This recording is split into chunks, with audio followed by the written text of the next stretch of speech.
Hi all and welcome to another short tutorial. Accessing your BIOS from within Windows 10 is amazingly easy. What you need to do is access the Advanced Startup menu. The first way you can do this is by going to your Start menu and while holding the Shift key on your keyboard, selecting Restart in the Power menu. Keep holding the Shift key until your computer restarts. Once the computer restarts, you will be greeted by the Advanced Startup screen. Here, you need to click on Troubleshoot, then click on Advanced Options, now click on UEFI Firmware Settings, and then on Restart, which will restart your device again and take you to the BIOS. And there you have it, you are now in your device's UEFI BIOS. Please note that some of the settings in the BIOS can cause your device not to boot or even damage components if extreme voltages or overclocks are applied. But if you do your homework and read your motherboard's manual, you should have enough information to change only the settings that you need safely.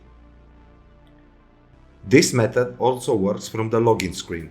Once the user selection screen is displayed, click on the power icon at the bottom right of the screen and click on Restart while holding the Shift key on your keyboard pressed. Once the device restarts, you will see the Advanced Startup menu, and from here the process is the same as mentioned before. If you have any problems with the first method, you can access the Advanced Startup menu this way. Open your Start menu, type Recovery, and from the search results select Recovery options. In the newly opened window, under Advanced Startup, select Restart Now, which will take you to the Advanced Startup menu. Once you are greeted by the Advanced Startup menu, the steps are the same as before. You select Troubleshoot, then Advanced Options, followed by UEFI Firmware Settings, and finally Restart, which will restart your device into the BIOS once again.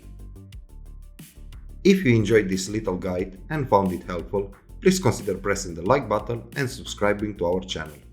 Thank you very much for watching and have a nice day.